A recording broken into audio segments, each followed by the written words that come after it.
ہمارا مقدمہ رفع الیدین کا بخاری اور مسلم میں موجود ہے، اس کی تائید میں اگر ہم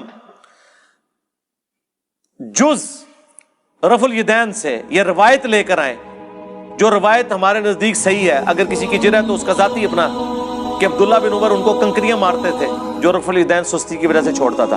کوئی کہتا ہے جی ٹھیک ہے، کئی محدثین نے اس روایت کو صحیح کہا لیکن میرے نزدیک صحیح نہیں ہے، میں اس لیے تائید میں پیش کروں گا، میرے نزدیک ایک تو وہ صحیح بھی ہے، دوسرا میرا اصلی مقدمہ تو بخاری مسلم میں ہے رفع الیدین کے ساتھ.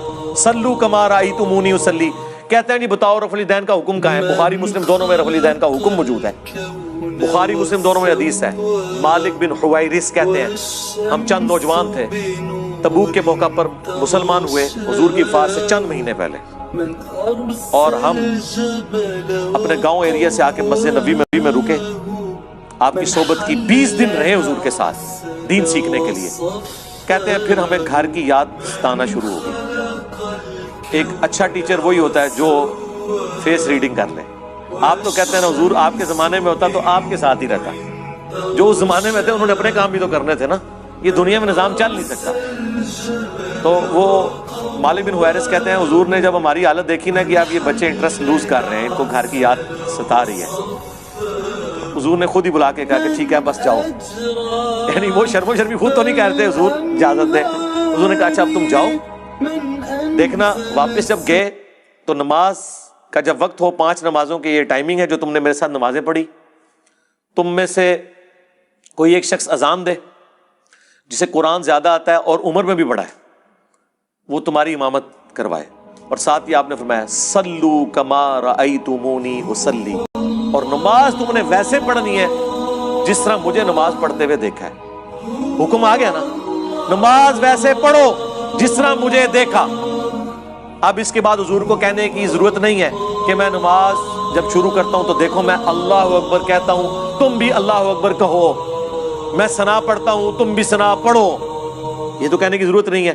بخاری مسلم دونوں میں حدیث ہے اللہ نے مجھے جوامع کلمات کے ساتھ مبعوث کیا کہ بات مختصر کرتا ہوں اور مفہوم گہرا. ایک جملے میں رفع الیدین کا حکم، تسبیحات کا حکم، ارکان کا حکم آ گیا نا. مالک بن حویرث جو یہ حدیث روایت کر رہے ہیں انہی سے پوچھ لیں کہ حضور نماز کیسے پڑھتے تھے.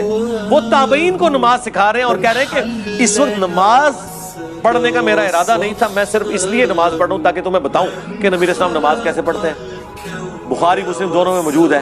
انہوں نے نماز شروع کی تو دونوں ہاتھ کانوں تک اٹھائے، مسلم میں کانوں تک ہے اور بخاری میں صرف الفاظ ہے کہ ہاتھ اٹھائے. جب رکوع میں جانے لگے تو دونوں ہاتھوں کو بلند کیا کانوں تک، یعنی انگلیوں کے پورے کانوں کی سیدھ میں اور ہتھیلیاں کندھے کی سیدھ میں، اور رکوع سے سر اٹھایا تو ایسا کیا.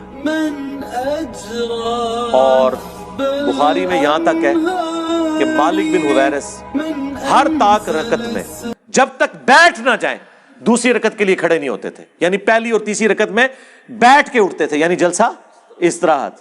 نبی اسلام سے انہوں نے دیکھا.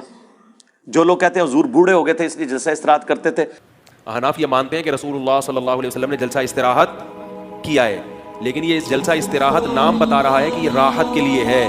راحت کی ضرورت وہاں ہوتی ہے جہاں تھکاوٹ ہوتی ہے. احناف کہتے ہیں کہ رسول اللہ صلی اللہ علیہ وسلم کی عمر جب زیادہ ہوئی اور آپ کی رکعتیں بہت لمبی لمبی ہوتی تھیں تو تھکاوٹ کی وجہ سے آپ دوسرا سجدہ کرنے کے بعد ڈائریکٹ قیام نہیں کرتے تھے بلکہ تھوڑی دیر بیٹھتے تھے. نبی صلی اللہ علیہ وسلم کا صحیح حدیث سے ثابت ہے آخر عمر میں وزن پہلے کی نسبت زیادہ ہو گیا تھا، جو سب کا ہوتا ہے عمر کے ساتھ وزن بڑھتا ہے. تو حضور نے مالک بن حویرث کو کیوں نہیں کہا کہ میں بوڑھا ہو گیا ہوں، تم نے ڈائریکٹ کھڑے ہونا ہے پنجوں کے بل. اور وہ پھر ضعیف روایت ترمذی سے لے کے آتے ہیں، امام ترمذی نے خود لکھا یہ روایت صحیح نہیں ہے. دیکھو اندازہ کرو، ہماری روایت بخاری مسلم میں اور اس سے بڑھ کر بخاری میں 6251 نمبر حدیث ہے. ایک صحابی نے جب تیزی سے نماز پڑھی تھی حضور نے کہا السلام علیکم کا جواب دیا، وعلیکم السلام کا، دوبارہ نماز پڑھ تو انہوں نے نماز پڑھی. 3 دفعہ ایسے ہوا، چوتھی بار اس نے کہا حضور سکھا دیں. آپ نے فرمایا تھا سکون سے وضو کرو، قبلہ رخ کھڑے ہو، قرآن پڑھو، رکوع میں جاؤ. پھر آپ جب سجدے میں پہنچے آپ نے فرمایا سجدہ کرو، پھر 2 سجدوں کے درمیان بیٹھو، پھر دوسرا سجدہ کرو، پھر بیٹھو اور پھر اگلی رکعت کے لیے کھڑے ہو. یہاں تو حضور نے حکم دیا جلسہ استراحت کا، حنفیوں نے چھوڑ دیا.